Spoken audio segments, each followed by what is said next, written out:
Bismillahirrahmanirrahim. Assalamualaikum warahmatullahi wabarakatuh.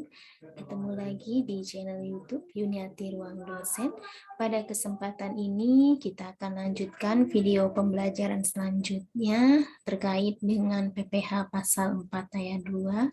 Kali ini adalah terkait dengan bunga simpanan koperasi.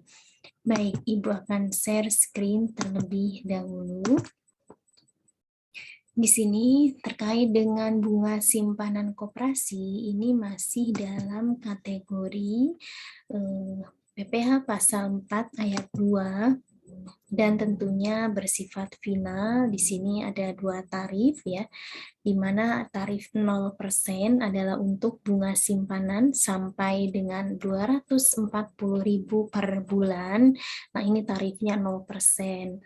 Kemudian yang kedua adalah tarifnya 10% adalah untuk bunga simpanan lebih dari 240.000 per bulan.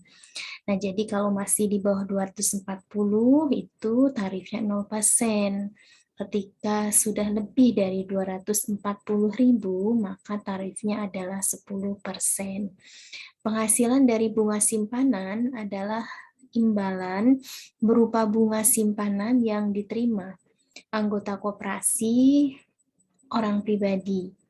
Ya, jadi anggota koperasinya adalah orang pribadi dari dana yang disimpan anggota koperasi orang pribadi tentunya pada koperasi tempat orang pribadi tersebut menjadi anggota.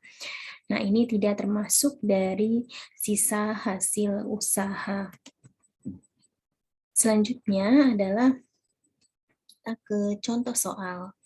Pada tanggal 31 Juni 2019, Koperasi Suka-Suka NPWP 44131 sekian membayarkan bunga simpanan bulan Juni 2019 sebesar Rp350.000 kepada Ibu Wati NPWP 13121 sekian. Sedangkan bunga simpanan yang didapat Bapak Budi NPWP 14131 sekian adalah sebesar 235.000. Jadi di sini bulan Juni Bu Wati dikenakan potongan PPh sebesar 35.000. Di sini kita tahu di soal bahwa untuk Ibu Wati itu adalah bunga simpanannya adalah sebesar 350.000. Nah, ini berarti di atas 240.000 sehingga dikenakan PPh 10% dikalikan 350.000 adalah 30.000. Nah, di sini kenapa? Karena hasil bunga yang didapat melebihi 240.000 per bulan. Sedangkan untuk Pak Budi tidak dikenakan potongan dikarenakan kurang dari 240.000 per bulan, ya, seperti itu. Kemudian dividen diterima orang pribadi dalam negeri.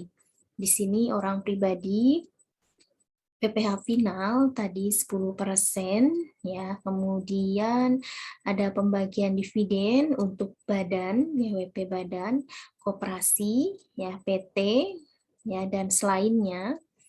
Nah, di sini kepemilikan lebih dari 25% dari modal di store, kemudian koperasi cadangan saldo laba, ini bukan objek PPh.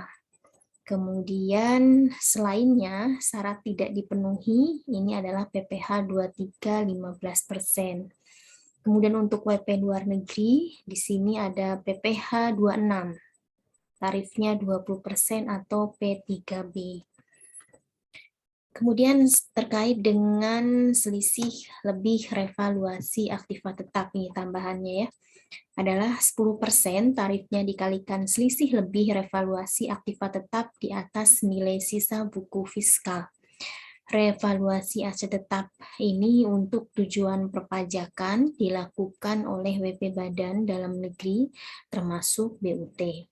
Tetapi tidak berlaku bagi WP yang memperoleh izin menyelenggarakan pembukuan dalam bahasa Inggris dan mata uang dolar Amerika Serikat. Nah, hal ini dilakukan terhadap revaluasi seluruh aktiva tetap berwujud.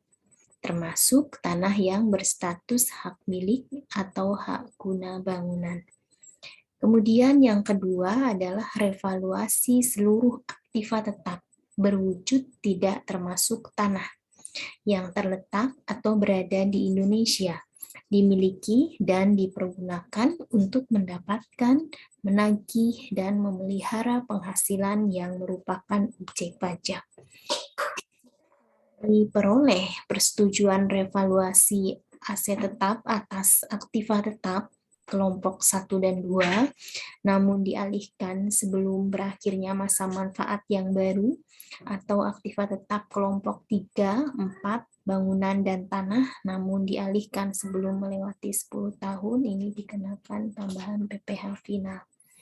Tarif tertinggi PPh badan dalam negeri dikalikan selisih lebih revaluasi aset tetap, aktiva tetap di atas NSPF semula dikurangi PPh yang sudah dibayar.